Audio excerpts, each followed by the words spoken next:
In the year 1901, as Queen Victoria drew her final breath and the 20th century stretched before humanity like an uncharted ocean, a baby's cry pierced the December air in Würzburg, Germany. This child, Werner Karl Heisenberg, arrived in a world where atoms were still mysterious spheres, where the universe followed Newton's clockwork precision, and where the very foundations of reality seemed as solid as the cathedral stones beneath his mother's feet. Before we continue this journey, tell us where you're tuning in from, and if this story resonates with you, make sure you're subscribed, because tomorrow I've saved something extraordinary for you. But nature, as we shall discover, had other plans for this infant.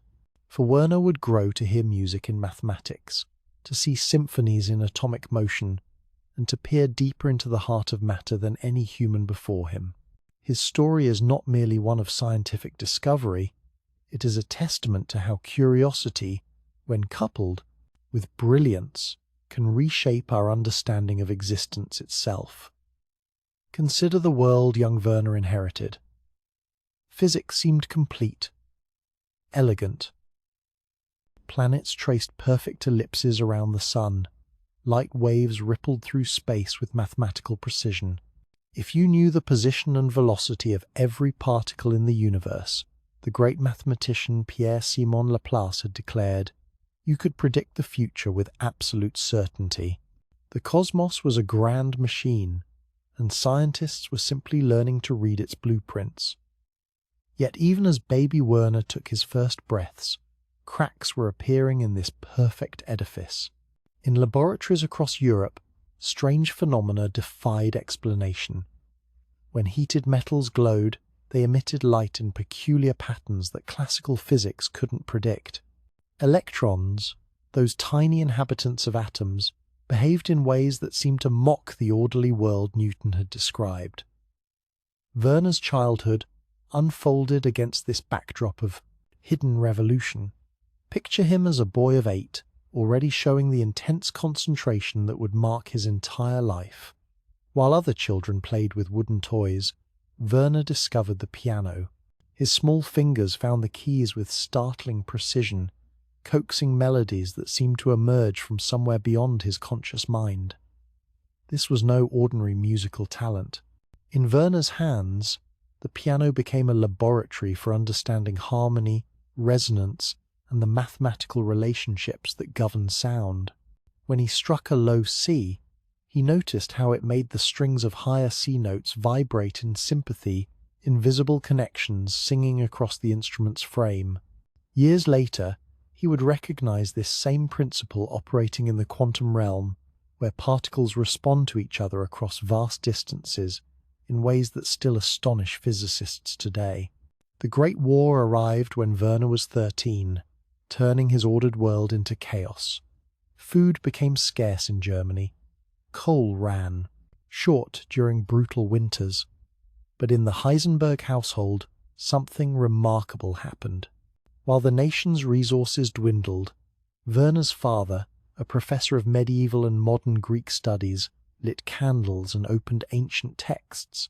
By flickering candlelight, young Werner discovered Plato's dialogues, absorbing ideas about the nature of reality that had puzzled humanity for 2 millennia. Imagine the scene.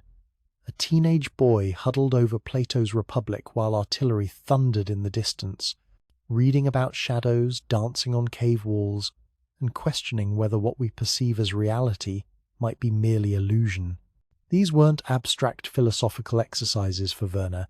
They were glimpses into questions that would later drive his revolutionary work in quantum mechanics. The war's end brought even greater upheaval. Revolution swept through Germany's streets. Young Werner joined the Bavarian youth movement, hiking through alpine meadows with other idealistic teenagers, sleeping under star-filled skies that seemed infinite and eternal. On these mountain peaks, he experienced what he later described as moments of transcendent clarity, periods when the boundary between observer and observed seemed to dissolve entirely. But it was mathematics that truly captured Werner's soul.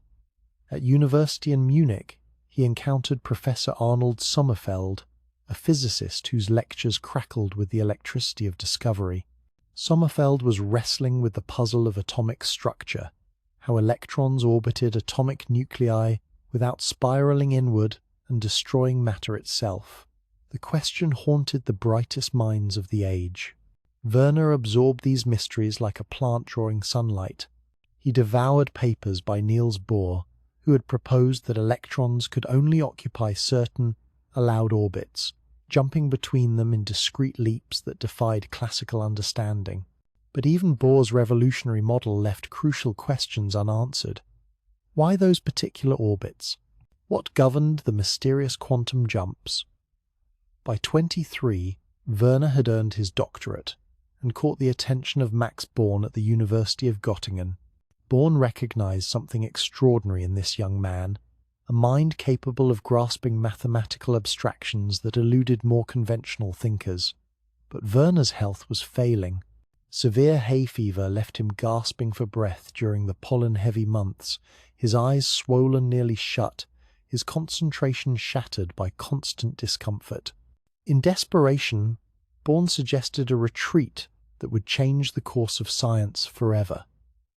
Helgoland, a stark, wind-swept island in the North Sea where pollen could not reach and the air ran clean and salt-sharp. It seemed an unlikely setting for revolutionary physics, this rocky outcrop where seabirds wheeled overhead and waves crashed endlessly against red sandstone cliffs. Werner arrived on Helgoland in June 1925, carrying with him years of accumulated frustration about atomic structure. Classical physics insisted that electrons orbited nuclei like miniature planets, but every attempt to calculate these orbits precisely led to mathematical contradictions. Something fundamental was wrong with humanity's picture of atomic reality. Alone on the island, breathing freely for the first time in months, Werner began to work with a focus that bordered on obsession. He walked the cliff-top paths at dawn, letting the mathematical problems tumble through his mind like the endless waves below. During the long northern twilight, he filled page after page with calculations, searching for a new way to describe atomic behavior. The breakthrough came suddenly, violently, like a wave crashing over his consciousness. Instead of trying to visualize electron orbits, those smooth, predictable paths that classical physics demanded, Werner realized he must abandon visualization entirely. Atoms were not miniature solar systems. They were something far stranger. Working feverishly through the night of June 21st, Werner constructed tables of numbers mathematical entities called matrices that captured the essence of atomic behavior, without requiring any mental picture of what electrons actually looked like. These weren't smooth, continuous quantities, but jagged, discontinuous values that jumped from one state to another with no intermediate positions. At 3 a.m, with trembling hands, Werner completed a crucial calculation. The numbers worked. His strange mathematical tables predicted exactly the light patterns that atoms emitted, those puzzling spectral lines that had confounded physicists for decades. In that moment, alone on a North Sea island under a sky wheeling with stars, Werner had glimpsed the true face of atomic reality. The exhilaration was overwhelming. Werner later described it as one of the most profound moments of his life, comparable to religious revelation. He could no longer sit still in his small room. Leaving his calculations scattered across the desk, he climbed through darkness to the island's highest point, guided by memory and the faint glow of northern twilight that never fully faded during midsummer nights. Standing on those windswept cliffs, Werner felt the magnitude of what he had discovered pressing against his consciousness like an approaching storm. He had not merely solved a mathematical puzzle, he had uncovered evidence that reality itself was far stranger than anyone had imagined. Atoms did not behave like miniature machines, but like something altogether more mysterious, something that seemed to exist in a realm beyond ordinary space and time.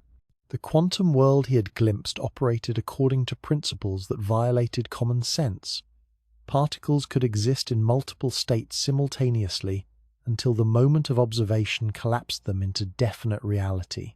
The very act of looking changed what was seen.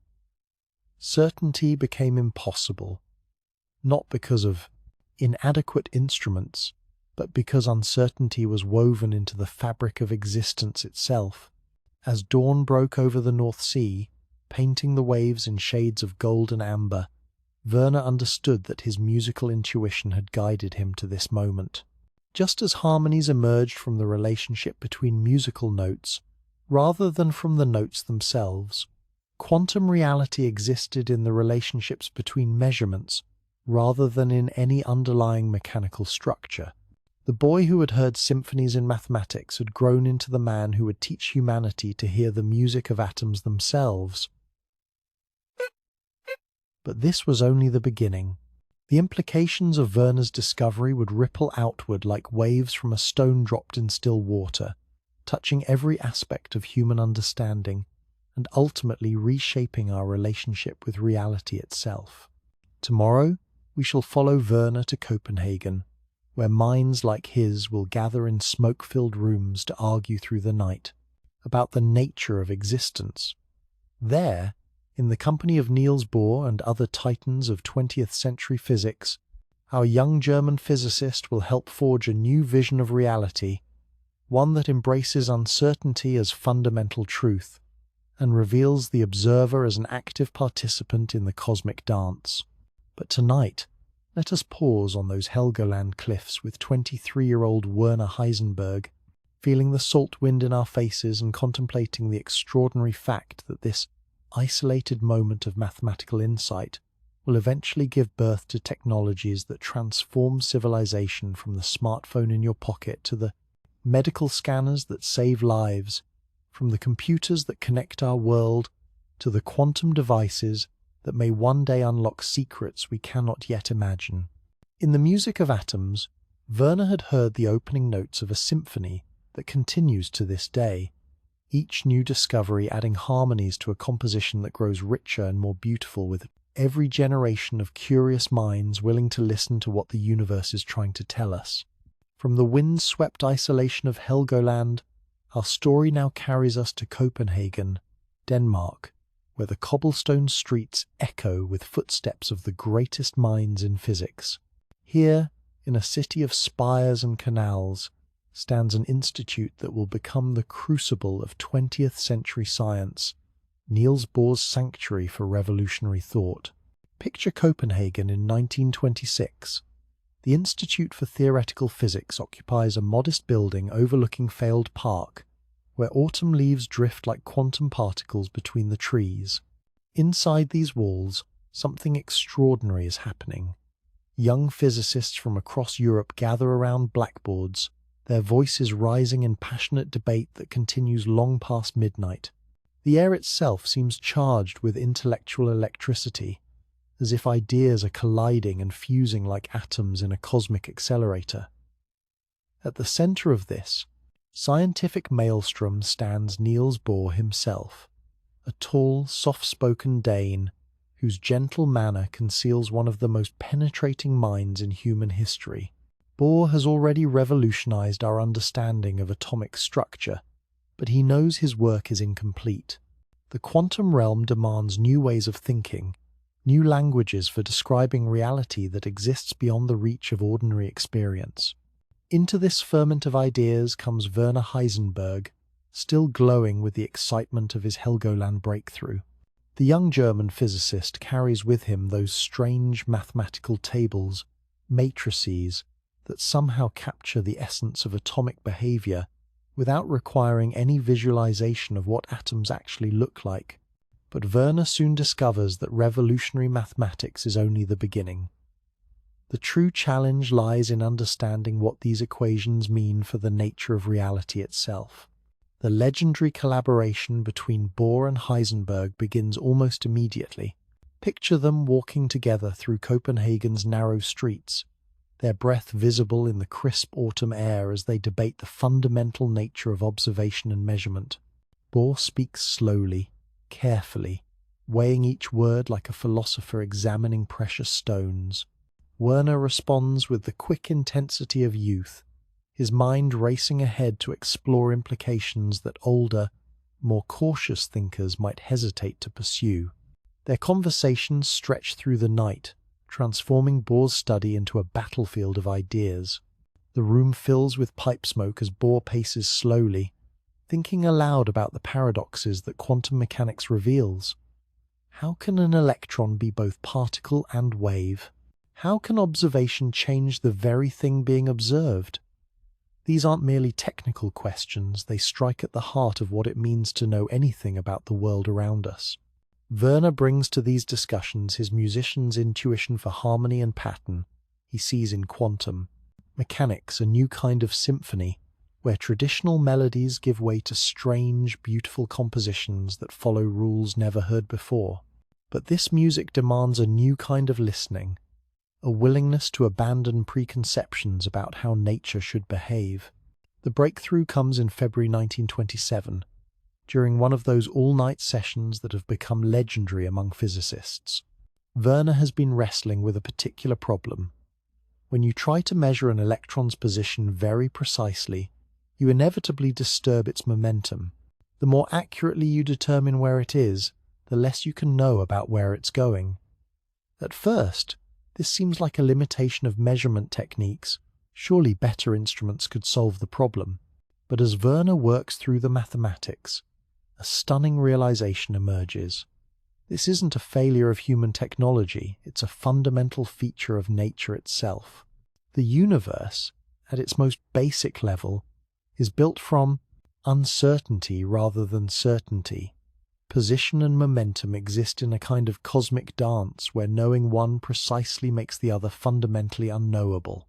Picture Werner at his desk, surrounded by crumpled papers and empty coffee cups, as this insight crystallizes in his mind. The numbers on his page aren't just describing measurement limitations, they're revealing the deepest secret of quantum reality.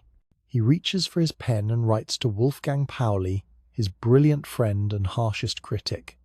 The more precisely we determine the position, the less precisely we know the momentum. 16 words. In those 16 words, Werner has shattered 3 centuries of scientific certainty, demolishing the clockwork universe that Newton built and Laplace perfected. If you cannot know both where something is and where it's going, then the future becomes fundamentally unpredictable. The cosmos is not a machine following predetermined paths, but something far stranger, a realm where probability reigns supreme and certainty becomes impossible.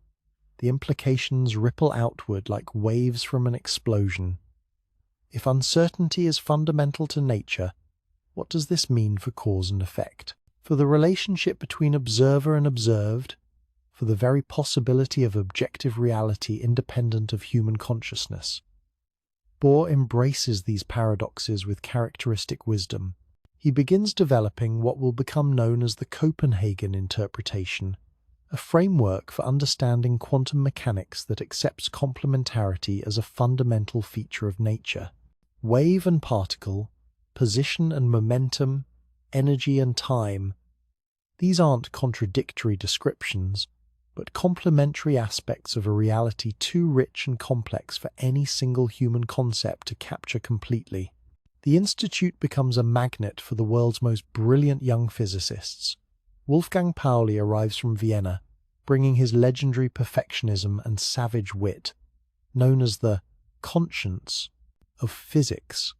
Pauli tears apart weak ideas with such devastating precision that his very presence makes other scientists think more carefully. When Pauli declares an idea not even wrong, meaning it's so confused it can't even be properly criticized, careers can hang in the balance. Erwin Schrödinger visits from Berlin, carrying with him the wave equations that seem to compete with Werner's matrix mechanics. These two approaches to quantum reality appear completely different: waves versus particles, smooth mathematics versus jagged quantum jumps. But Max Born, the brilliant theorist from Göttingen, reveals that they're two faces of the same quantum coin, different mathematical languages describing identical physics. Picture the evening discussions that unfold in these charged atmospheres. Young physicists gather around wooden tables in Copenhagen's cafes, their conversations flowing between German, English, and Danish, as they struggle to articulate concepts that have no precedent in human thought. They sketch diagrams on napkins, gesture wildly to illustrate points that cannot be captured in words, and argue with the passionate intensity of artists debating the nature of beauty. Consider a specific thought experiment that illuminates the quantum paradox. When a photon, a particle of light, strikes an electron, it bounces off like a billiard ball made of pure energy. But here's the crucial point. The very act of observing where the electron is requires hitting it with this photon, and that collision inevitably changes the electron's momentum. It's as if the universe itself resists complete knowledge, building uncertainty into the foundation of existence.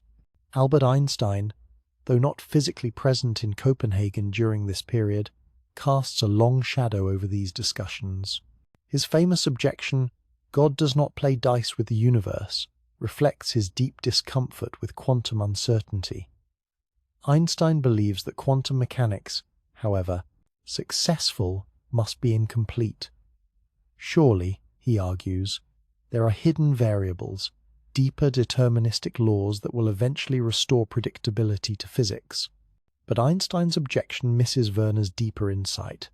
The issue isn't that God plays dice, it's that the universe itself is constructed from probability rather than certainty. Randomness isn't something imposed on an otherwise orderly cosmos. It's the fundamental material from which reality is built. Quantum mechanics doesn't describe our ignorance about deterministic processes. It reveals that determination itself has limits. The debates in Copenhagen attract attention far beyond physics. Philosophers arrive to grapple with the implications of quantum uncertainty for human knowledge and free will. If the universe is fundamentally probabilistic, what does this mean for moral responsibility? If observation helps create reality, are we participants in cosmic creation rather than passive spectators? Werner finds himself at the center of these swirling discussions, his uncertainty principle serving as both scientific discovery and philosophical catalyst. The young man who heard music and mathematics has composed a theme that resonates through every aspect of human understanding. Reality, he suggests, isn't something we discover, but something we participate in creating through the very act of observation. Late one evening, as snow begins to fall outside the Institute's windows, Werner and Bohr walk slowly through Copenhagen's medieval quarter. Their breath forms clouds in the frozen air as they discuss the deepest implications of quantum mechanics.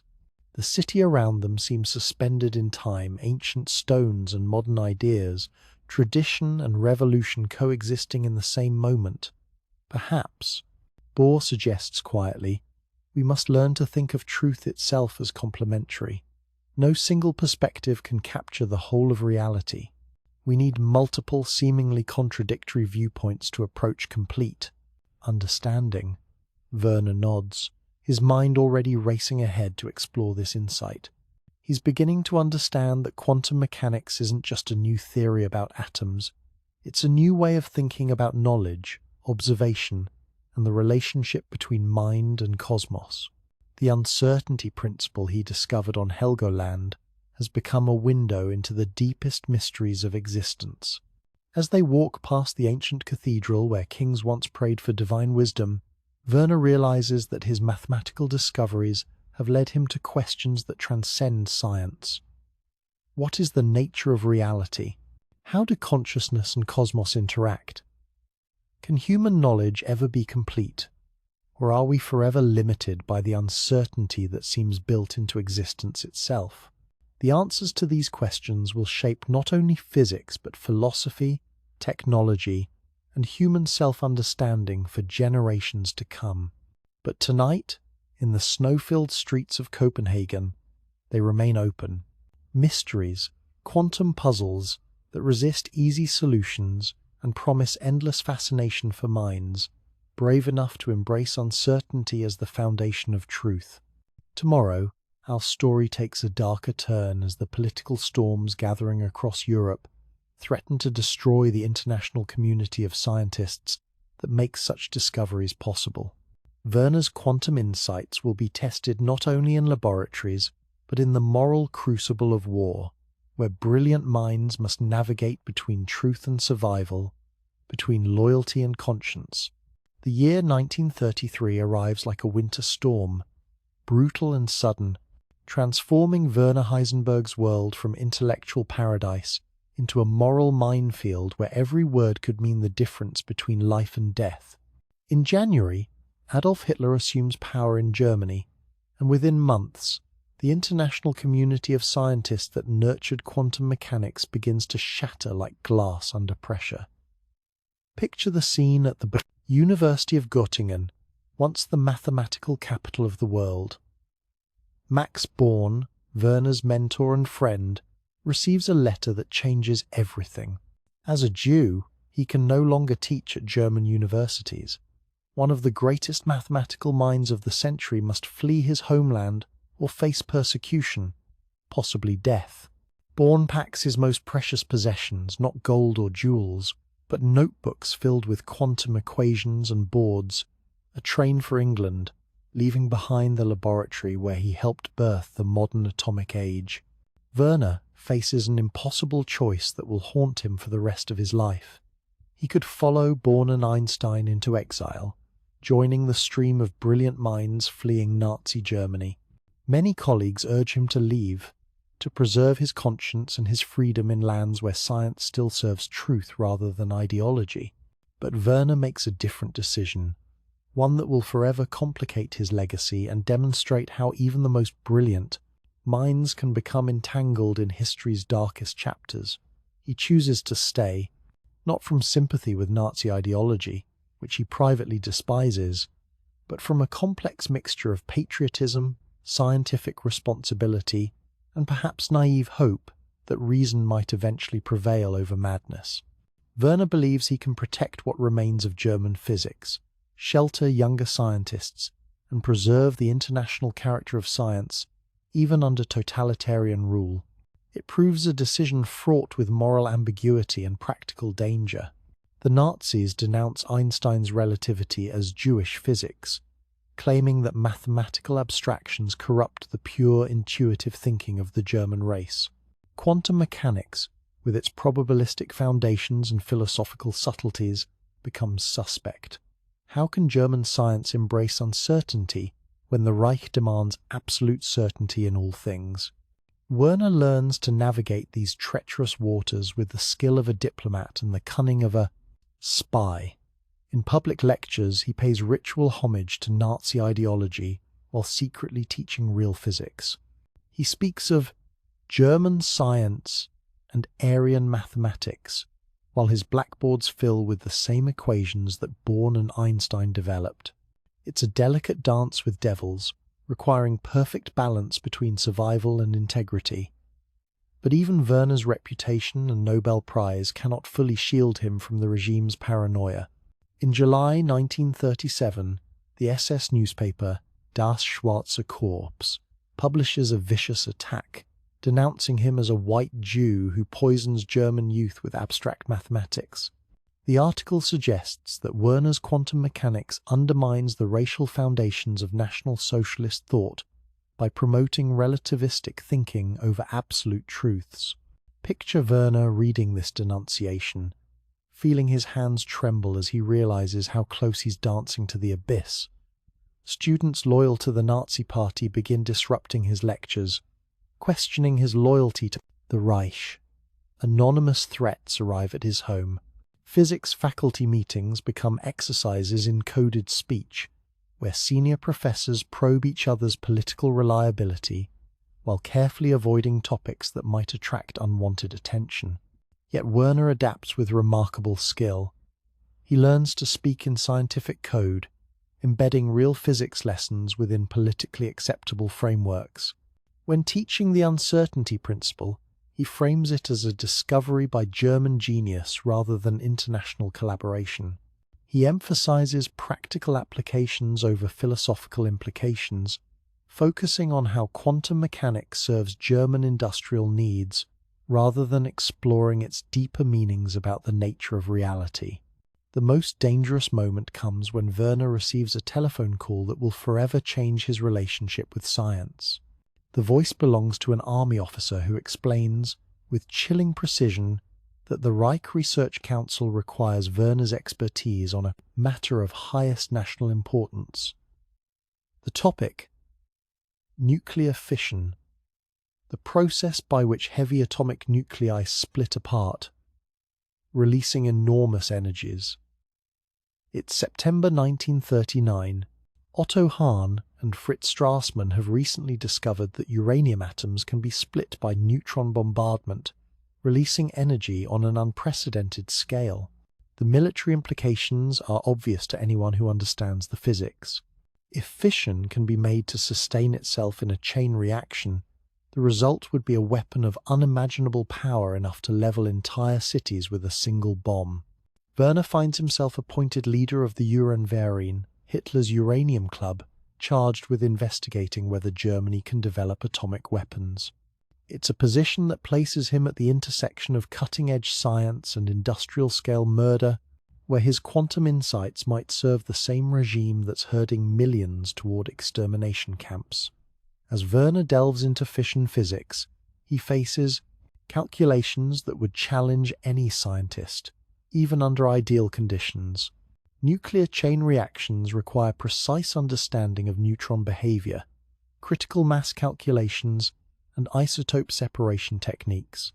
The mathematics alone are staggering quantum mechanics applied to systems involving trillions of atoms undergoing violent transformations. But something strange happens as Werner works through these problems. His calculations contain errors, subtle mistakes that a physicist of his caliber shouldn't make. The critical mass estimates are too high by factors of 10 or more. The neutron cross-sections don't quite add up. The isotope separation schemes seem unnecessarily complex and expensive. Were these genuine errors born of stress and impossible working conditions? Or was Werner deliberately sabotaging the Nazi atomic program, using his position to ensure that Hitler's scientists pursue dead ends while Allied physicists race ahead?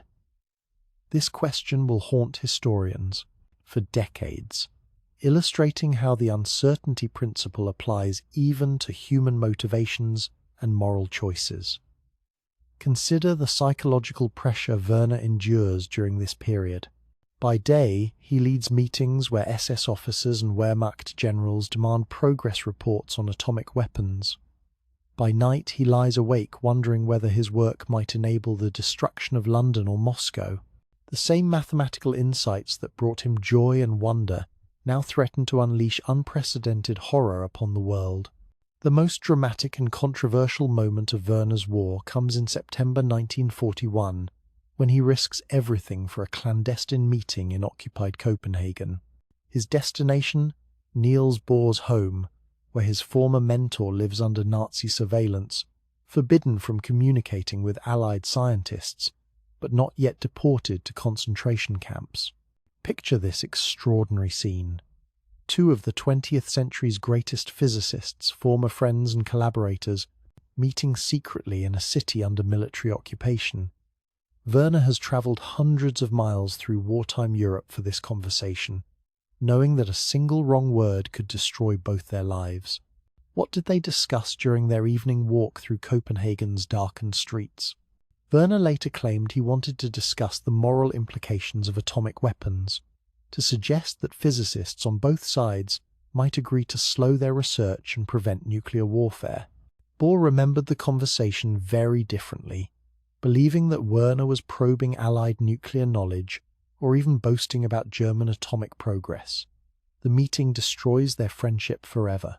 Bohr, who had welcomed Werner as a son, now sees him as a representative of the regime that murdered his colleagues and threatens his nation.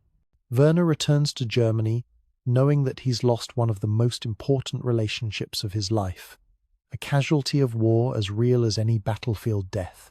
As the war progresses, Werner's moral isolation deepens. Allied bombs begin falling on German cities, destroying universities and laboratories with surgical precision. Young physicists who once debated quantum mechanics in Copenhagen's cafes now die in Russian trenches or Allied bombing raids. The international community of science that nurtured Werner's genius has been scattered to the winds, leaving him increasingly alone with the terrible knowledge that his expertise might serve genocide. Yet even in this darkness, Werner continues pursuing pure science. In stolen hours between weapons meetings, he works on fundamental problems in quantum field theory and elementary particle physics. It's as if scientific truth provides a refuge from moral complexity, a realm where equations remain beautiful regardless of their political context. The German atomic program ultimately fails, but not entirely through Werner's efforts. Lack of resources, competing priorities, and bureaucratic incompetence all play crucial roles. The Reich that promised to last 1,000 years cannot spare enough uranium, graphite, or scientific talent for the sustained effort that atomic weapons require. As 1945 approaches and German defeat becomes inevitable, Werner faces yet another impossible choice. Allied forces are advancing from all directions, and the atomic program's remaining scientists must decide whether to surrender to the Americans, flee to Argentina, or die defending the Reich. Werner chooses surrender, but even this decision carries moral weight. By preserving his knowledge and abilities, is he serving future peace or preparing for future wars? The story of Werner's wartime years illustrates how brilliance and moral courage don't always coincide. The same mind that heard music in atomic mathematics found itself composing to rhythms of totalitarian power. His quantum insights, born from pure curiosity about nature's deepest secrets, became entangled with humanity's capacity for evil on an industrial scale. Yet perhaps this entanglement itself demonstrates a fundamental truth about scientific knowledge. Like quantum particles that cannot be observed without being disturbed, scientific discoveries cannot exist in perfect isolation from their historical context. The equations that describe atomic nuclei remain beautiful and true, but their applications depend on the moral choices of the humans who wield them. Tomorrow, we shall follow Werner into Allied captivity, where hidden microphones will record his conversations with fellow German scientists as they grapple with news of Hiroshima and confront the implications of their wartime work. In those secretly recorded dialogues, we'll witness brilliant minds struggling to understand how their quest for knowledge became entangled with history's greatest moral catastrophe. On May 3rd, 1945, as the Third Reich collapses in flames and chaos, a curious scene unfolds across war-torn Germany. British intelligence teams, acting under the mysterious Operation Epsilon, fan out across the bombed landscape with a very specific mission. They're not hunting for gold or weapons or military secrets. They're collecting human beings, 10 of Germany's most brilliant nuclear scientists, including Werner Heisenberg, who must be found and secured before they fall into Soviet hands or disappear into the chaos of a continent at war. Picture Werner's capture near the Bavarian Alps, where he's been conducting last-ditch experiments in a cave laboratory, still hoping to unlock atomic secrets even as artillery shells echo through the mountains. British soldiers approach with curious reverence, as if arresting a dangerous prophet rather than an enemy combatant. They know they're taking into custody one of the minds that helped birth the atomic age, a man whose knowledge could reshape the balance of world power. Within days, all 10 scientists vanish into British custody, transported to the destination they're not told, for purposes they cannot fathom. Their journey ends at a Georgian mansion called Farm Hall, nestled in the English countryside like a scene from a Jane Austen novel. Rolling lawns, ancient oak trees, and ivy-covered walls suggest a country retreat rather than a prison. But Farm Hall harbours a secret that will make it one of the most important listening posts in scientific history. The mansion has been thoroughly prepared for its unusual guests. Every room contains hidden microphones, sophisticated recording devices that capture every whispered conversation, every heated argument, every moment of unguarded honesty. British intelligence wants to answer crucial questions. How close did Hitler come to atomic weapons? What do these brilliant minds really know about nuclear physics? Can they be trusted with atomic secrets, or do they represent a continuing threat to world security? The Germans believe they're honored guests rather than prisoners. They're treated with remarkable courtesy, comfortable rooms, excellent meals, access to books and scientific journals. A piano graces the main drawing room, where Werner often plays Beethoven sonatas in the evening, his fingers finding solace in mathematical harmonies that transcend national boundaries. Yet beneath this civilized veneer lies profound uncertainty. The scientists don't know why they've been brought here, how long they'll stay, or what the British ultimately plan to do with them. They exist in a strange limbo, brilliant minds suspended between past and future, between guilt and innocence, between scientific achievement and moral reckoning. Carl Friedrich von Weizsäcker, the philosopher-physicist, tends a small vegetable garden with almost meditative concentration. Otto Hahn, discoverer of nuclear fission, struggles with depression as he contemplates his role in unleashing atomic power upon the world.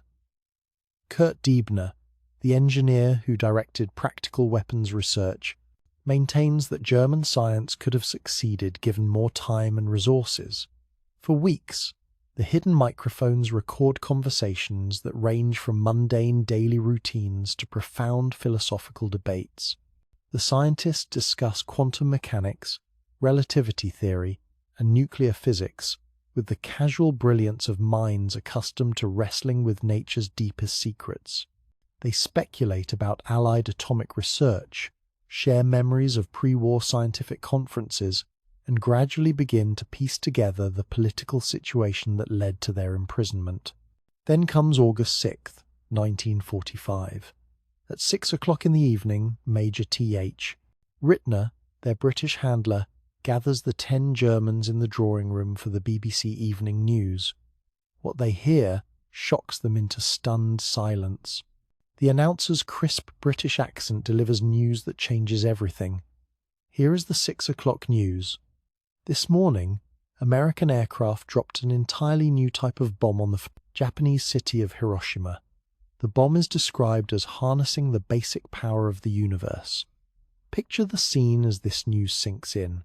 Otto Hahn, the gentle chemist whose discovery of fission made atomic weapons possible, turns pale and begins to tremble. "I feel responsible for the deaths of hundreds of thousands of people," he whispers, and his colleagues fear he might attempt suicide. The weight of unintended consequences, the gap between scientific discovery and human application, crushes down upon him like physical pressure.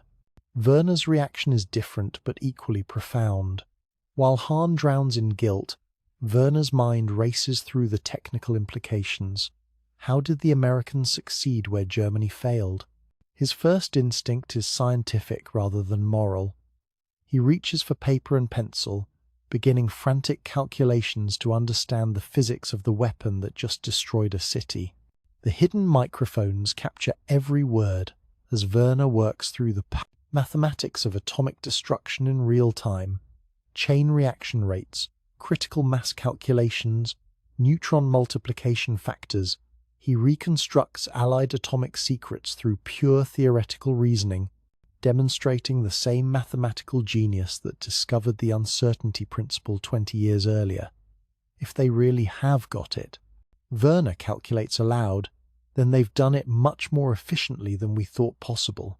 The critical mass must be much smaller than our estimates.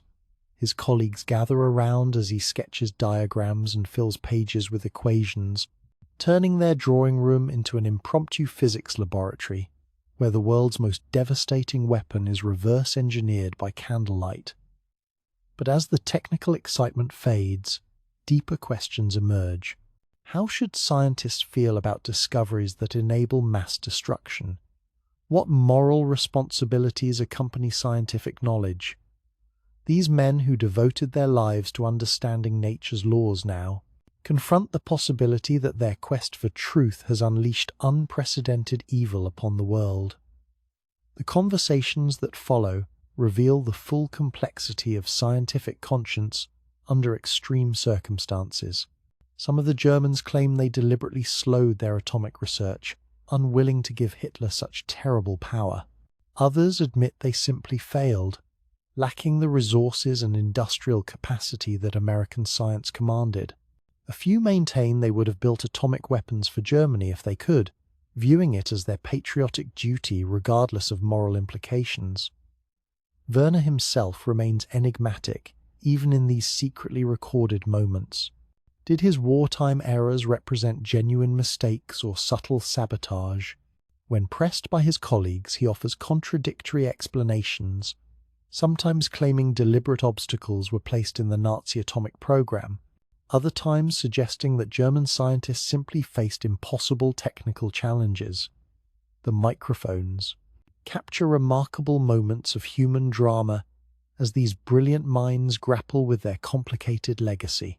Max von Laue, the Nobel laureate who quietly opposed Nazi ideology, argues that scientists have moral obligations that transcend national loyalty. Karl Wirtz contends that pure research cannot be blamed for its military applications. Otto Hahn continues to struggle with profound guilt over nuclear fission's destructive potential. Through it all, Werner demonstrates the same complex mixture of brilliance and blindness that characterized his entire career. He can instantly grasp the technical details of atomic weapons design, but seems genuinely puzzled by Allied success. He shows little emotional response to Hiroshima's destruction, focusing instead on scientific problems and professional rivalry with American physicists. 3 days later, on August 9th, news arrives of Nagasaki's destruction by a second atomic bomb. This time, the Germans are better prepared psychologically, but the technical implications fascinate Werner even more. 2 different bomb designs in 3 days suggest that American atomic research far exceeded anything Germany attempted. The industrial capacity, scientific organization, and technological sophistication required for such rapid deployment speaks to a scientific effort of unprecedented scale. As weeks pass at Farm Hall, the secretly recorded conversations reveal how these men rationalize their wartime roles and construct narratives that allow them to live with their choices. Some emphasize their opposition to Nazi ideology, claiming they work to protect German science rather than serve Hitler's regime. Others focus on technical challenges, arguing that atomic weapons were simply beyond Germany's industrial capabilities, regardless of scientific knowledge. Werner emerges from these recordings as perhaps the most complex figure, brilliant yet naive, patriotic yet internationally minded, capable of profound insights yet blind to obvious moral implications. His conversations show a man struggling to understand not only Allied scientific success, but his own role in one of history's darkest chapters. The Farm Hall tapes, preserved on wax cylinders in British archives, provide an unprecedented window into how brilliant minds cope with moral complexity. These recordings capture the private moments when public figures drop their masks and reveal their genuine thoughts about science, war, and moral responsibility. What emerges is not a simple story of heroes and villains, but something more troubling and human, a portrait of brilliant individuals whose quest for knowledge became entangled with political evil in ways they neither intended nor fully understood. Their conversations reveal how scientific genius and moral wisdom don't always coincide, how even the most penetrating minds can miss obvious ethical implications of their work. As autumn approaches and the full scope of the Holocaust becomes clear, these German scientists must confront questions that extend far beyond nuclear physics. How should scientists relate to political power? What obligations accompany specialized knowledge? Can pure research exist in moral isolation from its applications? Tomorrow, we shall follow Werner's return to a Germany that exists more in ruins than reality, where he must rebuild not only laboratories and universities, but the very idea that science can serve human flourishing rather than human destruction. From the ashes of the Third Reich, a new chapter in quantum physics will emerge, one that seeks to heal the wounds that knowledge itself helped inflict. January 1946 finds Werner Heisenberg standing amid the ruins of Göttingen, watching his breath form clouds in the frigid air as he surveys what remains of the mathematical capital of the world. Where once stood lecture halls that hosted Einstein, Planck and Born, now only skeletal frameworks of twisted steel and broken stone reach toward a grey winter sky.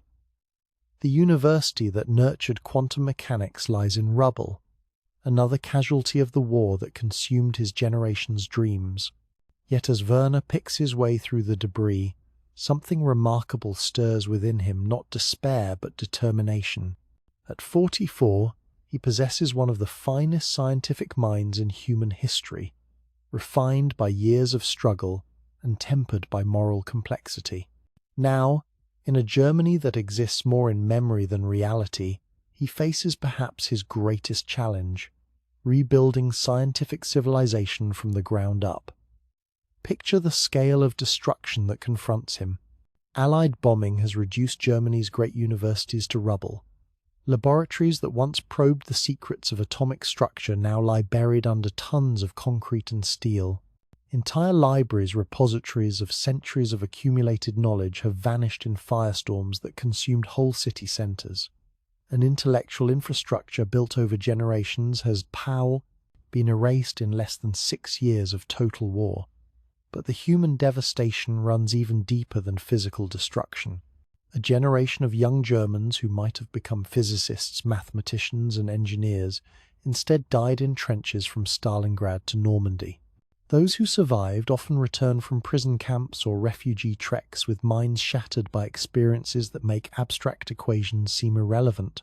How do you teach quantum mechanics to students who've watched cities burn and civilizations collapse? Werner begins his reconstruction effort in the most unlikely way imaginable by mounting a bicycle. With no automobiles available and public transportation destroyed, he pedals through bomb craters and around rubble piles to reach the handful of students desperate enough to pursue physics in unheated classrooms. Picture these early lectures. Werner standing at a salvaged blackboard, his breath visible in the freezing air, teaching the deepest secrets of atomic structure to power 20 students wrapped in overcoats and blankets. Resources are so scarce that theoretical physics becomes the only viable form of scientific research. Experimental equipment requires materials. Germany no longer possesses rare metals, precision instruments, electrical components, but theoretical physics needs only pencil, paper, and brilliant minds, making it the perfect science for a nation stripped of everything except human intelligence. Werner transforms this poverty into opportunity. Without laboratories to distract them, his students must grapple directly with nature's mathematical foundations. They learn to see through equations rather than instruments, to understand atomic reality through pure thought rather than experimental manipulation. In frozen lecture halls, quantum mechanics emerges more clearly than ever before, polished by adversity into crystalline perfection. Word of Werner's lectures spreads through the international physics community like ripples from a stone dropped in still water. Young physicists from across Europe begin making pilgrimages to Göttingen, drawn by the chance to learn from one of quantum mechanics' founders. They arrive with little more than notebooks and burning curiosity, sleeping in bombed-out buildings and sharing meager rations while absorbing insights that will shape their entire careers. But Werner faces challenges that extend far beyond physics education. The international scientific community views German researchers with deep suspicion. How can they trust minds that served Hitler's regime? Former colleagues who once welcomed Werner as a brilliant young physicist now see him as a moral pariah, someone whose wartime choices forever taint his scientific achievements. Werner embarks on a delicate campaign of rehabilitation, accepting invitations to lecture in neutral countries while facing protesters who call him a war criminal. In Switzerland, demonstrators gather outside physics conferences, carrying signs that equate German science with Nazi ideology. In Sweden, former colleagues who fled Hitler's regime question whether Werner can ever again be trusted with scientific secrets. Yet slowly, patiently, Werner begins to rebuild bridges destroyed by war and ideology. His lectures demonstrate that quantum mechanics belongs to all humanity, not to any particular nation or political system. The uncertainty principle he discovered on Helgoland transcends German, American, or Soviet ownership. It reveals universal truths about nature that recognize no political boundaries. The process of scientific reconciliation accelerates as Werner's former students spread across the globe.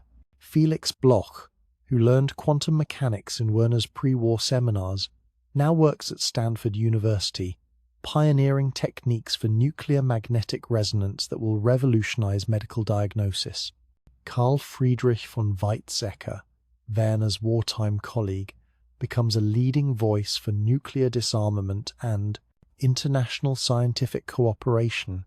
These human connections prove more powerful than political divisions. When physicists from former enemy nations meet at conferences, they discover that equations speak a universal language that bridges any cultural divide.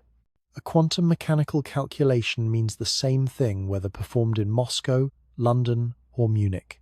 Scientific truth creates its own form of diplomacy, more lasting than treaties and more honest than propaganda.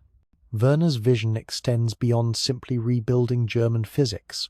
He becomes one of the founding fathers of CERN, the European Organization for Nuclear Research, where scientists from across the continent collaborate on fundamental research that serves no military purpose. At CERN's laboratories near Geneva, former enemies work side by side, using particle accelerators to probe the structure of matter rather than weapons to destroy cities. Picture the symbolism of this transformation. The same quantum mechanics that nearly gave Hitler atomic weapons now unites European scientists in peaceful collaboration. Particle beams that could have powered Nazi superweapons instead reveal the fundamental particles from which all matter is constructed. Knowledge that seemed forever tainted by association with evil finds redemption through dedication to pure understanding.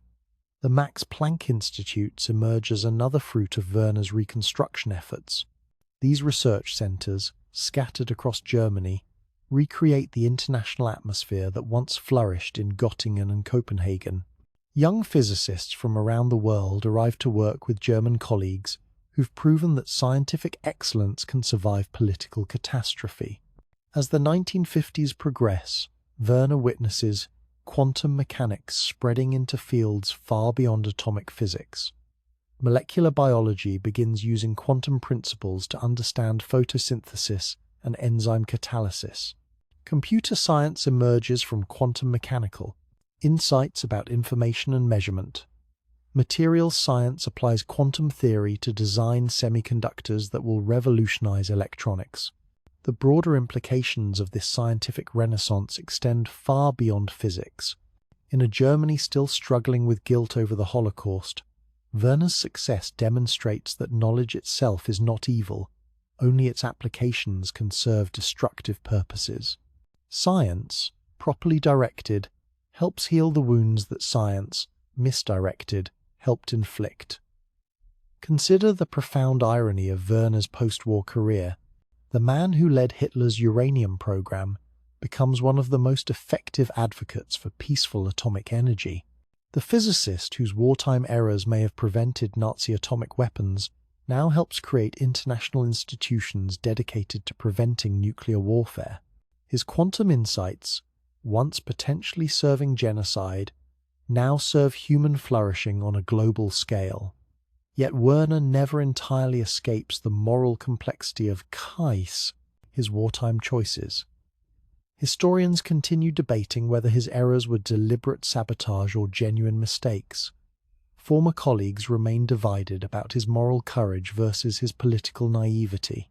The uncertainty principle he discovered seems to apply even to his own motivations and character.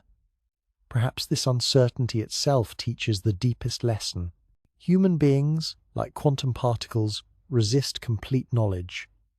We can measure Werner's scientific achievements with great precision, but his moral position during the war remains fundamentally uncertain.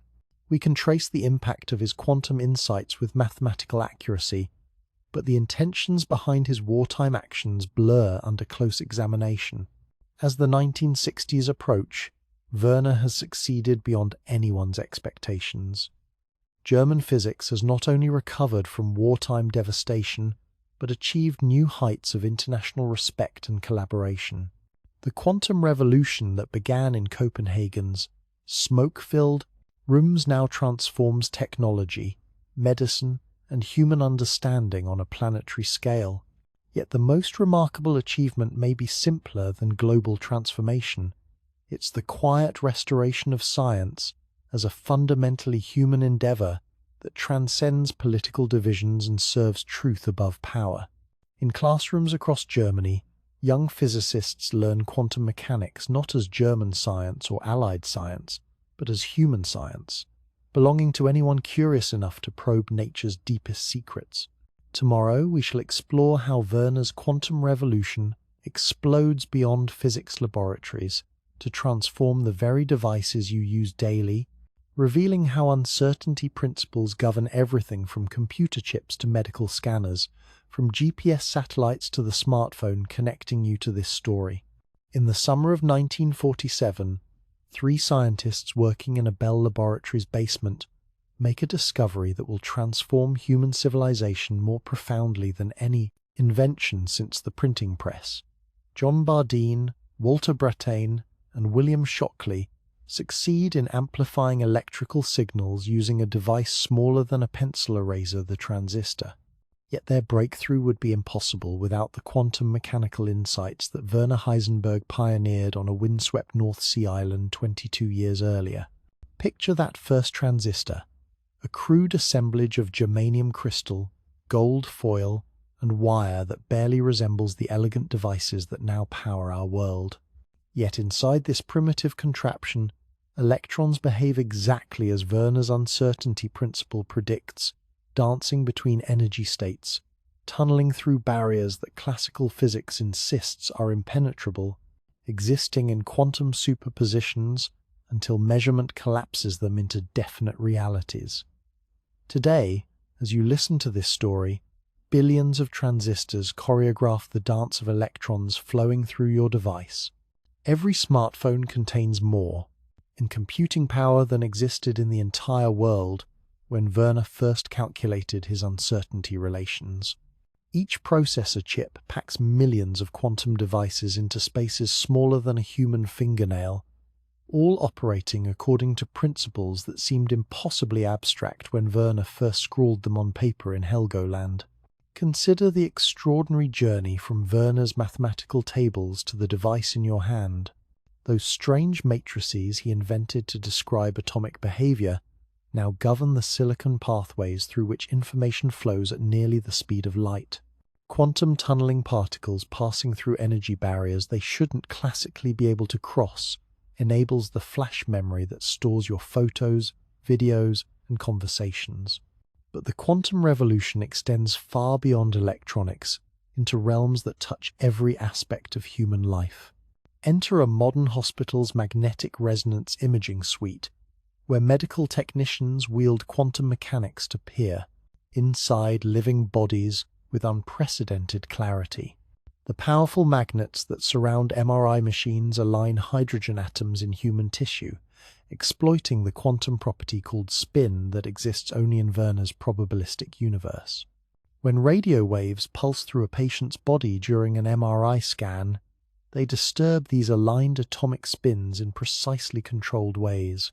The resulting quantum fluctuations create signals that sophisticated computers transform into detailed images of soft tissue, blood vessels, and living organs.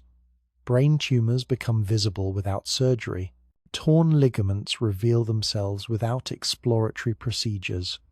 The same uncertainty principles that once seemed purely philosophical now save lives daily in hospitals around the world. Trace this medical application back to its quantum mechanical roots. The hydrogen atoms in human tissue possess nuclear spins that can point up or down, a quantum either-or state that exists only until measurement forces a choice. The MRI machine essentially asks billions of atomic nuclei to vote on their orientation, then reconstructs three-dimensional body images from their collective quantum responses. Werner's abstract mathematics has become a window into the human body more revealing than any previous technology. Move beyond hospitals to the navigation system that guides your travels. Global Positioning System. Satellites orbit Earth at altitudes where time itself flows differently than at sea level, an effect predicted by Einstein's relativity theory, but corrected using quantum mechanical precision measurements. Each GPS satellite contains atomic clocks that tick according to quantum transitions in cesium or rubidium atoms, achieving accuracy levels that would have seemed magical to earlier generations. These quantum clocks are so precise they would lose less than 1 second if they ran for 30 million years. Yet without constant correction for relativistic effects, GPS systems would accumulate errors of several miles per day. The marriage of quantum mechanics and relativity that once split the scientific community now enables farmers to plant crops with meter-level precision and rescue teams to locate disaster victims with life-saving accuracy.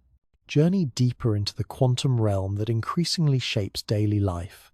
Laser technology, now ubiquitous in everything from supermarket scanners to fiber optic communications, operates through stimulated emission, a purely quantum mechanical process, where photons encourage atoms to emit identical light particles. The coherent light beams that read barcodes, perform surgery, and carry internet signals across continents exist only because electrons in certain materials can be coaxed into quantum synchronization. Consider the profound implications of quantum cryptography, an emerging technology that exploits the uncertainty principle itself for unbreakable security.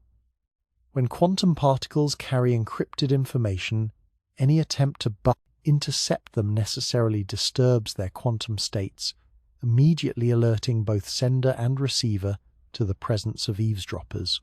The same fundamental uncertainty that troubled Einstein now protects financial transactions, government communications, and personal privacy.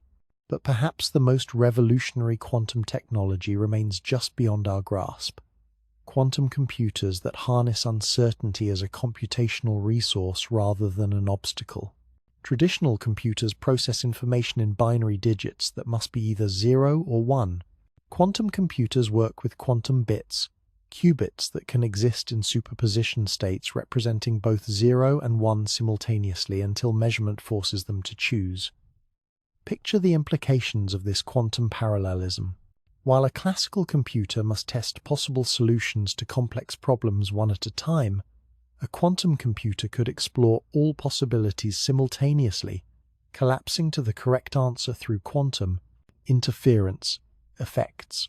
Drug discovery, climate modeling, cryptography, artificial intelligence, all await the quantum computational revolution that companies like IBM, Google, and startups worldwide race to achieve. In laboratories around the globe, physicists push quantum mechanics to ever more extraordinary limits. They've slowed light beams to walking speed by exploiting quantum interference in ultra-cold atomic gases. They've teleported quantum states across rooms and eventually hope to achieve quantum teleportation across continents. They've created matter so cold it barely moves, reaching temperatures millions of times colder than interstellar space to study quantum effects with unprecedented clarity. Each of these experiments would seem like pure magic to scientists from Werner's generation, yet all follow naturally from the mathematical framework he helped construct. His uncertainty principle didn't just describe atomic limitations, it revealed quantum possibilities that continue unfolding decades after his initial discoveries. Consider how quantum mechanics infiltrates technologies you use without conscious awareness. Light-emitting diodes that illuminate your screens operate through quantum transitions in semiconductor materials.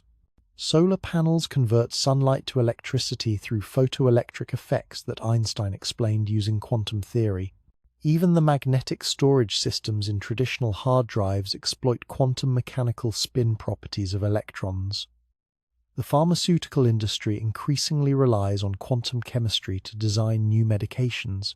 Drug molecules interact with biological targets through quantum mechanical forces, electromagnetic attractions, and repulsions governed by electron probability distributions.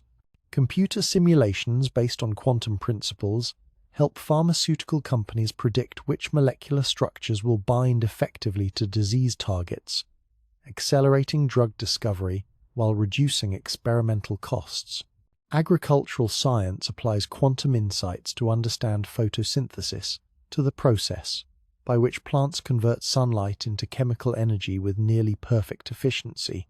Recent research suggests that quantum coherence effects help plant molecules channel solar energy along optimal pathways, achieving energy transfer rates that classical physics cannot explain. These discoveries may inspire quantum-enhanced solar cells that rival photosynthetic efficiency. Even the entertainment industry benefits from quantum technological advances. Digital cameras use charge-coupled devices that convert photons into electrical signals through quantum photoelectric effects. High-definition displays exploit quantum dots, nanoscale semiconductors that emit precise colors when stimulated by electricity. The movies you stream, the music you download, the games you play, all depend on quantum mechanical devices that transform information into light and sound. Yet perhaps the most profound impact of Werner's quantum revolution lies not in specific technologies but in the transformation of human knowledge itself. Quantum mechanics has taught us that reality is far stranger and more wonderful than our ancestors imagined. The universe operates according to principles that challenge every intuitive notion about causation, locality, and objective reality. This conceptual revolution extends beyond physics into philosophy, computer science, and our understanding of consciousness itself. Some researchers speculate that quantum effects in neural microtubules might explain the mystery of conscious awareness. Others explore whether quantum mechanics offers insights into free will, creativity, and the nature of information. As we advance deeper into the 21st century, the quantum revolution that began in Werner's fevered calculations on Helgoland continues accelerating. Quantum sensors achieve measurement precision that approaches fundamental limits imposed by the uncertainty principle. Quantum materials with exotic properties promise room-temperature superconductors and revolutionary energy storage systems. The trajectory from Werner's abstract mathematics to quantum technologies that reshape civilization illustrates science's most remarkable characteristic. Pure curiosity about nature's laws inevitably leads to practical applications that transform human life. Werner never intended to enable smartphones, medical scanners, or quantum computers when he puzzled over atomic spectra in the 1920s. Yet, his mathematical insights, pursued for their intrinsic beauty, have become the foundation of modern technological civilization. Tomorrow, we shall explore the deepest philosophical implications of Werner's discovery, how the uncertainty principle challenges our understanding of knowledge, reality, and humanity's place in a quantum universe, where the very act of observation helps create the reality we think we're merely discovering. In the final years of his life, Werner Heisenberg often returned to a simple yet profound question that had haunted him since those fevered nights on Helgoland. What does it mean to know something about the universe when the very act of knowing changes what we think we know?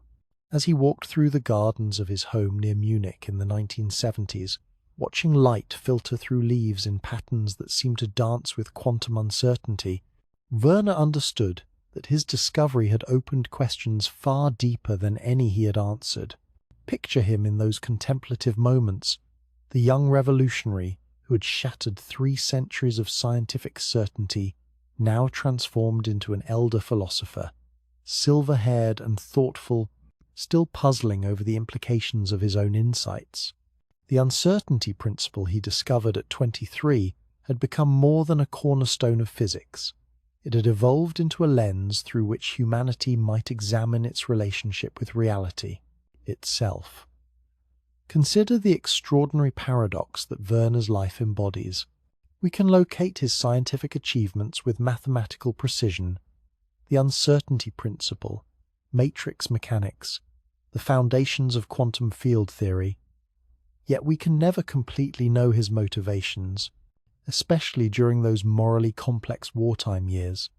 Like the quantum particles he studied, Werner himself resists perfect measurement. The closer historians examine his choices, the more his true intentions seem to shift and blur, as if human consciousness itself operates according to uncertainty principles. This parallel between quantum mechanics and human nature runs deeper than mere metaphor. In recent decades, researchers have begun exploring whether quantum effects might play fundamental roles in biological processes, from photosynthesis to neural computation. Some theorists speculate that consciousness itself might emerge from quantum processes in the brain's microtubules, suggesting that Werner's uncertainty principle governs not only atomic behavior, but the very awareness that contemplates atomic behavior. If these speculations prove correct, then observation and consciousness are quantum mechanical phenomena from the ground up. When you think about quantum mechanics, quantum mechanical processes in your brain are thinking about themselves, a recursive loop of quantum awareness, contemplating quantum reality. The universe becomes not just stranger than we imagine, but stranger than we can imagine, because imagination itself operates through quantum uncertainties. Reflect on how Werner's discovery has revolutionized fields far beyond atomic physics. In biology, quantum tunneling enables enzyme catalysis that makes metabolism possible. Quantum coherence effects may explain the near-perfect efficiency of photosynthesis, where plants channel solar energy along multiple pathways simultaneously until quantum collapse selects the optimal route. Life itself appears to exploit quantum mechanics at its most fundamental level. The implications ripple through philosophy with equal force. If the universe is fundamentally probabilistic rather than deterministic, what does this mean for free will and moral responsibility? Classical physics suggested that every action results from prior causes in an unbreakable chain stretching back to the universe's beginning. But quantum mechanics introduces genuine randomness at nature's foundation, potentially creating space for choices that are neither determined nor arbitrary. Werner himself wrestled with these questions throughout his later years, writing extensively about the relationship between scientific discovery and human values. He came to believe that beauty, rather than mere predictive success, serves as the deepest guide to scientific truth. The mathematical elegance of quantum mechanics, the way its equations fit together with symmetrical perfection, convinced him that aesthetic principles govern the universe's structure at the deepest level. This insight challenges the common perception of science as cold, mechanical, and devoid of human meaning. Werner's uncertainty principle reveals a cosmos that is fundamentally creative, where new possibilities emerge through the collapse of quantum superpositions. Each measurement creates something genuinely novel, not just new knowledge but new reality. In a quantum universe, observation becomes a form of cosmic creativity, making every conscious being a participant in the ongoing creation of existence. Consider how this perspective transforms our understanding of scientific progress itself. Traditional views of science emphasize objective facts discovered about an independent reality, but quantum mechanics suggests that the boundary between observer and observed, between mind and matter, may be far less clear than classical physics assumed. We don't simply discover scientific truths, we participate in creating them through the very process of investigation. This participatory universe demands a new kind of humility about human knowledge. Werner's uncertainty principle doesn't just describe measurement limitations, it reveals fundamental limits to what can be known simultaneously about any quantum system. These aren't technical obstacles to be overcome with better instruments, but features woven into reality's fabric. Uncertainty is not a bug in the cosmic operating system. It's a feature that enables the emergence of novelty and complexity. The profound irony Werner discovered is that accepting limits to knowledge paradoxically expands what we can achieve. Quantum computers work precisely because they embrace rather than fight quantum uncertainty. GPS systems achieve extraordinary precision by incorporating relativistic corrections that account for quantum mechanical measurement uncertainties. Modern electronics functions through devices that exploit quantum tunneling effects that classical physics insists are impossible. In embracing uncertainty, we don't diminish human knowledge but deepen it, finding in quantum mechanics truths more profound and practically powerful than any fixed equation could capture. Werner showed us that the universe is not a machine we can completely understand by taking it apart, but a living symphony in which every observation adds a note, every measurement contributes to an evolving composition. This musical metaphor was never mere poetry for Werner. Throughout his life, he maintained that mathematical beauty and musical harmony operated according to similar principles. The resonances he discovered in quantum mechanics, the way particles at different energy levels respond to electromagnetic radiation, followed the same mathematical ratios that create harmony in music. The universe, Werner came to believe, is fundamentally musical in its structure, with physical laws expressing cosmic harmonies that we're only beginning to appreciate. As Werner aged, he found deep satisfaction in this vision of reality as cosmic music. The same mind that heard melodies in mathematical equations as a child had grown to understand that those melodies were literal descriptions of how nature operates. Quantum states resonate with each other across vast distances. Particle interactions create interference patterns that determine which events occur and which remain merely potential. The universe dances to quantum rhythms that pervade every scale from atomic nuclei to galactic clusters. Yet Werner's legacy extends beyond scientific discoveries to encompass moral questions that remain urgently relevant. How should scientists relate to political power? What responsibilities accompany specialized knowledge? Can pure research exist in isolation from its potential applications? His wartime experiences illustrate how even the most brilliant minds can become entangled with evil in ways they neither intended nor fully understood. Perhaps Werner's greatest contribution to human wisdom lies not in specific scientific discoveries, but in demonstrating how to live creatively within uncertainty. He showed that we can make profound progress in understanding nature while acknowledging fundamental limits to knowledge. We can develop powerful technologies while remaining humble about their implications. We can pursue truth passionately while accepting that truth itself might be more complex and subtle than any human perspective can fully capture. Consider the continuity between Werner's personal journey and the quantum mechanical principles he discovered. Just as quantum particles exist in superposition until measurement forces definite states, Werner's moral position during the war remained suspended between interpretations that resist resolution. Just as the uncertainty principle reveals complementary aspects of quantum reality, Werner's legacy encompasses complementary truths about scientific genius and human fallibility.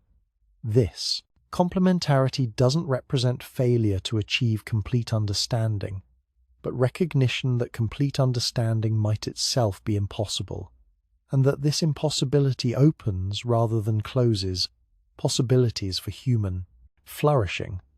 In a completely determined universe, consciousness would be merely an illusion and choices mere pretense. But in a quantum universe governed by fundamental uncertainties, consciousness becomes a creative force and choices gain genuine significance. As the 21st century advances, Werner's insights become increasingly relevant to challenges that extend far beyond physics.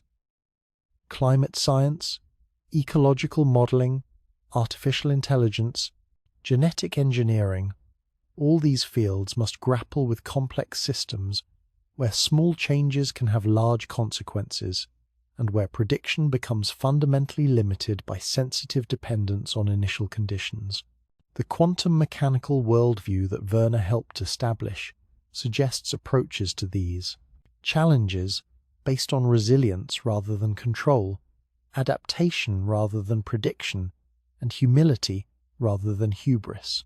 Instead of trying to eliminate uncertainty, we can learn to dance with it, finding in unpredictability not chaos but opportunity for creative response.